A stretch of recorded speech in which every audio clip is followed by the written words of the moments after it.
Welcome to your darling channel, Academia EduConsult, a one-stop portal that teaches you everything you need to know about the fundamentals of the English language.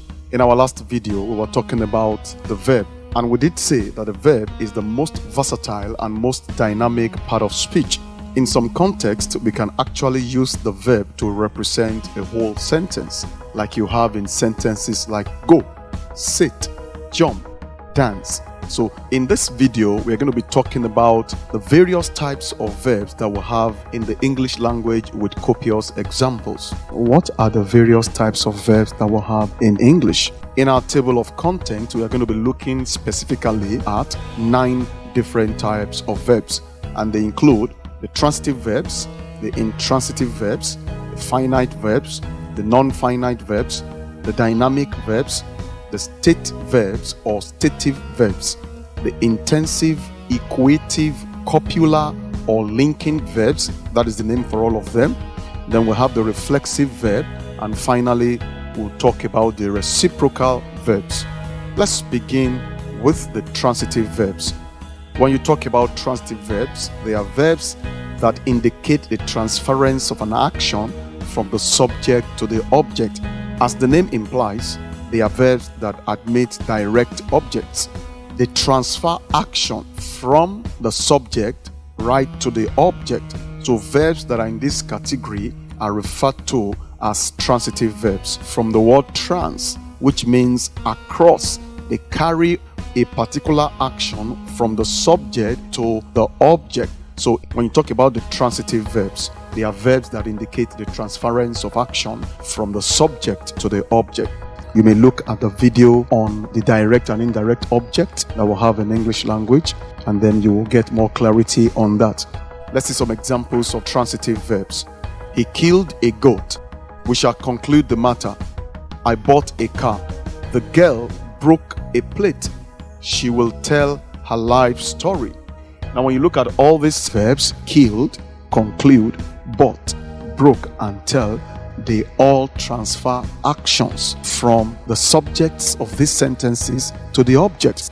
Killed in the first example transfers an action to the goat. The he is the subject, and an action is transferred from that he to the goat. The same applies to the remaining sentences. We transfers the action conclude to the matter. I transfers the action bought to a car. The girl transfers the action broke to a plate, while she transfers the action tell to her life story. The second type of verb that we have in the English language is the intransitive verb. It is just the direct opposite of the transitive verbs. These are verbs that do not accommodate direct objects. That is, the action in the sentence rests solely with the subject, that is the performer. Let's look at the following examples. The man died. He laughs at himself. The door closed. The tapper climbed steadily. The baby slept. My leg hurts. Rain fell. The illness worsened. Time will tell. Things improved in Nigeria. Her tooth aches. Now when you look at these verbs that we have mentioned, you will notice that we do not have objects. For instance, if you look at the sentence, he laughs at himself. At himself is an adverbial. It is not an object. We can simply stop at he laughs, and then there will be no need to transfer the action of laughter to any object. So when you look at it, the man died. You don't need to add any object because that sentence is sufficient in itself. So the man died. He laughs at himself. At this point, you may decide to add an adverbial to complete the sentence, but an adverbial is an optional element in the structure of the simple sentence. What is important is that the verb must be there. So, the man died, he laughs at himself, the door closed, the tapper climbed steadily. Here, we have added a manner of climbing, which is an adverbial. How did he climb? He climbed steadily. The baby slept. The illness worsened. Time will tell. Things improved in Nigeria. Her tooth aches. My leg hurts. Some people usually say my leg hurts me. That is tautological, that is pleonastic. Me is already included in the subject, my leg. My leg belongs to me, so I do not have to say my leg hurts me. I simply say my leg hurts. Some people are in the habit of saying my body is aching me. The best way to say that is that my body aches. The next type of verb that we're going to be looking at is known as the finite verb.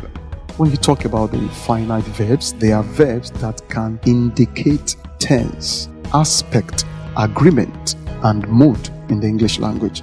They are verbs whose forms are tied to the subject of the sentence. In other words, they are limited in their manifestations. What do we mean by this? If the subject of the sentence changes, the finite verbs will necessarily change. So they are finite. From the word finite, they are limited. When the subject changes, they will also change. Let's see examples of such verbs. The man visits us every day. The men visit us every day. She comes home regularly. We come home regularly. Now, when you look at the verb in the first sentence, visits, it's in agreement with the subject of the sentence, which is the man. The man is singular. So by the law of concord or by agreement, a singular subject must go with a singular verb, while a plural subject must go with a plural verb. And that is what you can see in the second sentence. The men visit without the S, because the subject has become pluralized. The verb also has to change to the plural form. The men visit. She comes home regularly. She, which is the third person singular, like we explained in the video on pronouns, goes with the verb in its simple present tense. That is the verb that admits S. So you have she comes home regularly. Now let's change the subject to another pronoun, and then we have we come home regularly. You cannot say we comes home regularly. That would violate the principle of concord. So finite verbs are those verbs that indicate tense, aspect, agreement, and mood. When the subject of a finite verb changes, the finite verb will change in its form. So in the examples above, you will observe that once the subject changes, the verb form also changes. And that is why they are referred to as finite verbs. Let's look at the next type of verbs that we have in the English language. We have the non-finite verbs. Non-finite verbs are those verbs that cannot indicate tense, aspect, agreement, or mood. They are the verbs whose forms are not tied to the subject of the sentence. In other words, they are not limited in their manifestations like the finite verbs. In the case of the non-finite verbs, when the subject of the sentence changes, the non-finite verbs will still retain their forms and they will not change. The non-finite verbs usually have three forms of identification. These include the progressive form or the continuous form of the verb, that is the gerund, the verb that accommodates the ing suffix. This includes verbs such as going, visiting, playing, coming, dancing, running, sitting, standing, and so on and so forth. Let's put all these in some examples. They are visiting us tomorrow. They were visiting last year when they were arrested. He is visiting the governor as we speak. She should be visiting Canada next year. When you note the form of the verb visit, that is in the ing form, visiting, you will notice that it did not change at all in all the sentences, even when we have changed the subjects and the tenses changed. The non-finite verb visiting remained the same. The second identification of the non-finite verb is the perfective form of the verb. When you say the perfective form of the verb, you are referring to the ed or the en form of the verb, what is traditionally referred to as past participle. Let's see examples of verbs in the perfective form. we have verbs such as visited, expected, taken, stolen, eaten, shouted, padded, and so on and so forth. Let's see the following examples to show what we are talking about. It has stolen the fish. The cats had stolen the fish. The governor was expected in the morning. The policemen were expected to be available. We have eaten dinner. They have eaten dinner. You have eaten dinner. She had eaten dinner before she slept.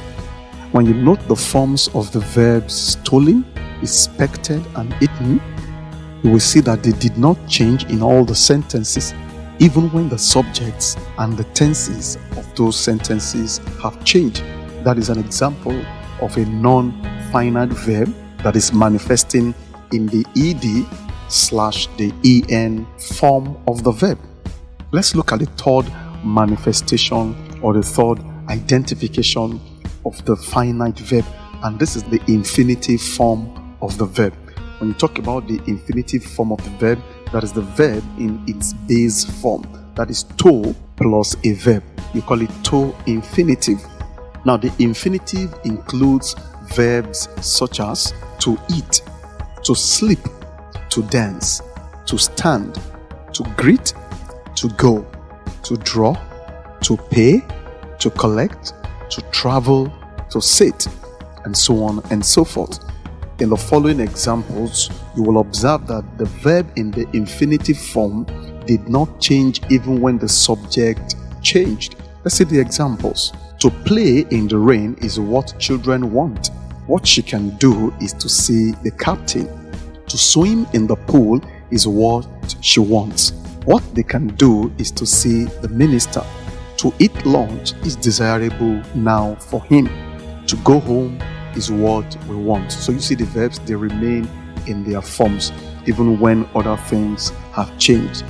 Let's make progress as we look at the next types of verbs that we have in the English language, and these are referred to as the dynamic verbs. From their names, dynamic verbs are those verbs that indicate actions and can admit the progressive, that is, the change in their form. They are dynamic. It is not every verb that can admit the progressive form, and they indicate action. But when you look at dynamic verbs, there are 5 subtypes of dynamic verbs. The first subtypes of dynamic verbs are referred to as the activity verbs. These involve verbs that show activity. Let's see some examples like abandon, ask, buy, call, drink, eat, help, drive, shout, and so on and so forth. All these verbs show activities, and they are the first subtype of the dynamic verbs. Let's see the second subtype of the dynamic verbs. We refer to them as the process verbs. They indicate process. Examples include change, deteriorate, grow, mature, widen, develop, and so on and so forth. So when you look at all of these verbs listed here, they indicate process. They are not instantaneous. Change is not instantaneous. The same applies to grow, mature, widen, and develop. Let's see the third subtype of the dynamic verbs. We refer to them as verbs of bodily sensation. Examples include ache, feel, itch, hurt, burn, tingle, shock. Now, when you look at all these verbs, they show bodily sensation. All of them together are under the dynamic verbs. Let's see the fourth subtype of dynamic verbs. We have the transitional event verbs. Examples include arrive, die, fall, land, live, lose, and so on and so forth. They are transitional event verbs, and they are all under the dynamic verbs. And the last subtype of the dynamic verbs that we have in English are referred to as the momentary verbs. They are verbs that happen in a moment, unlike the process verbs. So they are called momentary verbs. Examples include hit, jump, kick, knock, nod, tap, prod, jab. When you look at this, they are not verbs that happen in the process. They happen instantaneously. They are momentary verbs. Let's go on to see the next types of verbs that we have in the English language. These are referred to as the stative or state verbs. They are so called because they are verbs that do not admit the progressive form. That is, you cannot put them in the continuous forms. When you look at the stative verbs, we have two subtypes of the stative or the state verbs. They include the following. First one, verbs of inert perception. Examples of verbs of inert perception include abhor, adore, astonish, believe, desire, detest, dislike, doubt, guess, hate, imagine, interest, know, love, like. Now when you look at them, they are verbs of inert perception. You perceive them. When you know, it's a perception within you. When you love, it's a perception within you. And do remember that we said they cannot admit the progressive form. For instance, you cannot say, I am loving you. You simply say, I love you. You cannot say, I am hating you, I am liking you, I am disliking you, or I am desiring you. You simply say, I desire you, I dislike you, I like you, I hate you, I love you. You cannot say, I am believing you. In the Christian circle, you'll hear something like, I am believing God. The best way to say that is, I believe God, because they are verbs of inert perception and they do not admit the progressive form.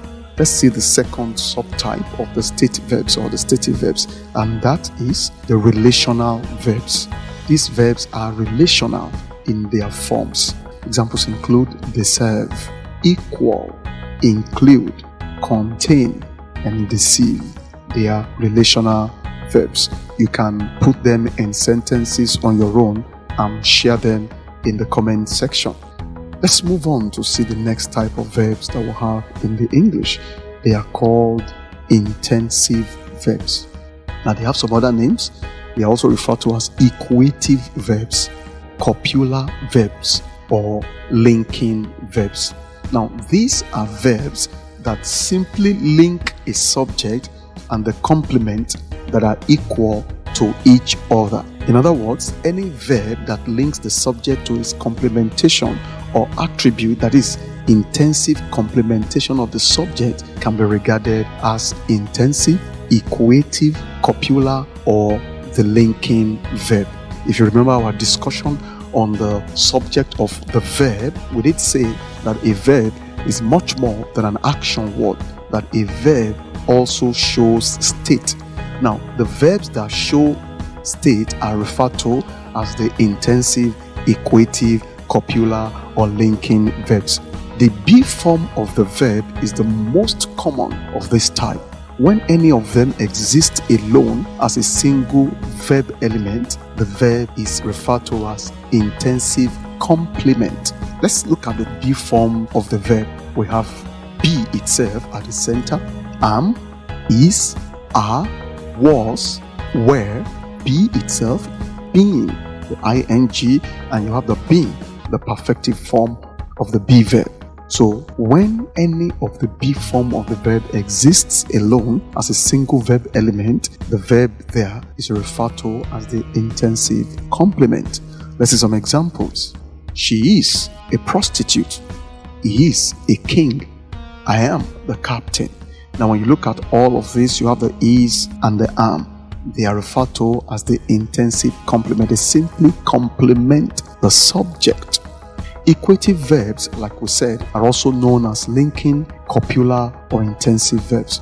The be form of the verb is the most common type of the intensive verb, but we do have some other intensive verbs like we have listed. Appear, feel, remain, seem, look, taste, smell, become. Let's see them in sentences. He appears nice. The air feels chilly. She remains the leader. They seem friendly. The child looks unkempt. The food tastes good. It smells awful. He became rich. When you look at all these verbs that are listed, they are examples of intensive verbs. Let's move on to see the next type of verbs that we have in English. These are referred to as reflexive verbs. When you cast your mind back to the video on reflexive pronouns, we did say that reflexive pronouns are pronouns that end in self or selves, and they refer to a pronoun or a noun that has occurred earlier in the sentence. In addition, they also show emphasis. So we also have reflexive verbs. Let's see examples. He prides himself in his skill as a programmer. She likes herself. They shot themselves in the leg. We sold ourselves into slavery. Now, we are not saying here that himself or herself or themselves or ourselves are verbs, but in conjunction with the verbs that they come after, they are referred to as reflexive verbs, as you can see in the sentences. The last type of verbs that we're going to be looking at in this video are referred to as reciprocal verbs. Just like we have reciprocal pronouns, we also have reciprocal verbs. These are verbs that are used to convey the idea of reciprocity or a two-way relationship between the subject and the object in a sentence. Let's see some examples. He consults his father on every matter. She embraced her husband. I married my friend. She meets her brother every weekend. Now, when you look at all of this, there is a two-way relationship between the subject and the object in the sentences that we have listed, and the verbs that we have in the sentences are playing the role of reciprocity. They are showing the relationship between the subject and the object, and that's why you have those verbs consults, embraced, married, and meet. Thank you for watching this video. We will be talking more about the modal verbs and the non-modal verbs.